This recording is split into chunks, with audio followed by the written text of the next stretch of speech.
यह कहानी एक बूढ़े आदमी की है जिसका नाम था रामदास। वह एक छोटे से गांव में रहता था जहां उसकी जिंदगी साधारण और शांत थी।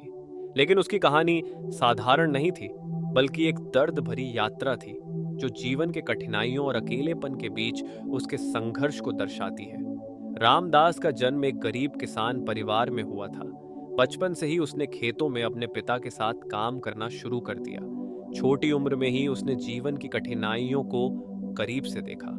उसकी मां ने उसे सिखाया कि चाहे जीवन कितना भी कठिन क्यों ना हो, मेहनत और ईमानदारी से बढ़कर कुछ नहीं होता। जब वह किशोरावस्था में पहुंचा तो उसका जीवन थोड़ा और चुनौतीपूर्ण हो गया। उसके पिता की अचानक मृत्यु हो गई और परिवार की पूरी जिम्मेदारी रामदास पर आ गई। उसने दिन रात मेहनत की, अपनी मां और छोटे भाई बहनों का ख्याल रखा। उसकी मेहनत ने उसे गांव में सम्मान दिलाया, लेकिन उसके अपने सपने धीरे धीरे धुंधले होते चले गए। कुछ सालों बाद रामदास की शादी गांव की ही एक लड़की सुमन से हो गई। सुमन बहुत समझदार और दयालु थी। वह रामदास का हर कदम पर साथ देती थी। उनके 4 बच्चे हुए, 2 बेटे और 2 बेटियां। रामदास ने अपनी जिंदगी अपने बच्चों और पत्नी के लिए समर्पित कर दी। उसने हर संभव कोशिश की कि उसके बच्चे अच्छी शिक्षा प्राप्त करें और शहर जाकर अच्छे काम कर सकें। सुमन और रामदास का जीवन शांतिपूर्ण चल रहा था, लेकिन वक्त ने एक बार फिर उसकी परीक्षा लेनी शुरू की। जब रामदास के बड़े बेटे ने शहर जाकर नौकरी पाई, तो वह धीरे धीरे अपने माता पिता से दूर होता चला गया। छोटे बेटे ने भी विवाह के बाद अपने परिवार के साथ अलग घर बसा लिया। बेटियों की भी शादी हो गई और वे अपने अपने घरों में व्यस्त हो गई। रामदास और सुमन अकेले रह गए। जैसे जैसे समय बीतता गया, रामदास और सुमन का जीवन अकेलापन और उदासी से घिरता गया। बच्चे अब सालों में 1-2 बार ही गांव आते थे। सुमन इस अकेलेपन को सहन नहीं कर पाई और धीरे धीरे उसकी सेहत खराब होती चली गई। एक दिन सुमन का निधन हो गया। रामदास की दुनिया पूरी तरह से बिखर गई। सुमन के बिना रामदास की जिंदगी एक खालीपन में बदल गई थी। वह सारा दिन बस अपने छोटे से घर में बैठा रहता, कभी कभी खेतों में जाकर काम करता, लेकिन अब उसकी जिंदगी में कोई उत्साह नहीं था। वह अपने बच्चों का इंतजार करता, लेकिन वे कभी नहीं आते। समय बीतने के साथ रामदास बूढ़ा होता गया। उसकी सेहत भी गिरने लगी। गांव के लोग उसकी मदद करने की कोशिश करते, लेकिन रामदास का आत्मसम्मान उसे किसी से मदद मांगने की इजाजत नहीं देता।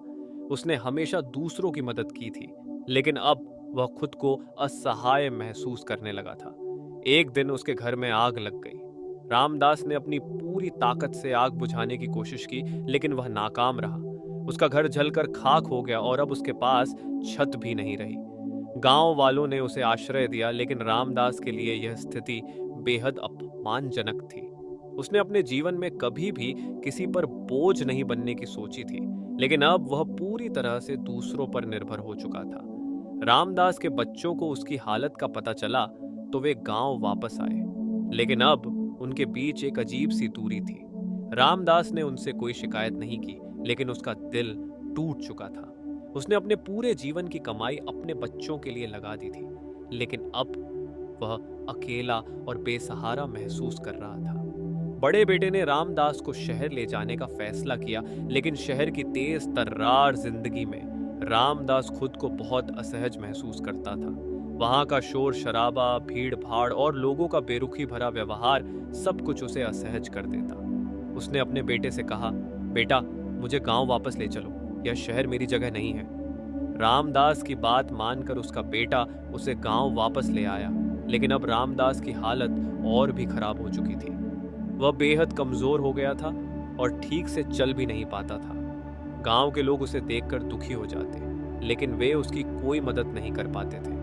रामदास को अब इस दुनिया में ज्यादा दिन नहीं बचे थे, यह उसे भी समझ में आ चुका था। एक दिन उसने गांव के मंदिर में जाकर भगवान से प्रार्थना की, हे भगवान, मैंने पूरी जिंदगी दूसरों के लिए जी, अब मुझे शांति प्रदान करो। उसकी यह प्रार्थना शायद भगवान ने सुन ली। कुछ ही दिनों बाद रामदास ने अपनी आखिरी सांस ली।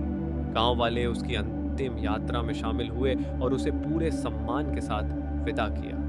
रामदास का जीवन भले ही कठिनाइयों और अकेलेपन से भरा रहा हो, लेकिन उसने हमेशा अपने मूल्यों और आत्मसम्मान को कायम रखा।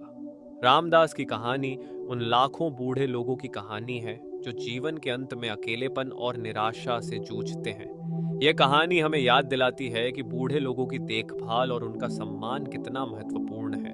जीवन के अंतिम चरण में उन्हें सहारा और प्यार की जरूरत होती है, न कि अकेलेपन और उदासीनता की।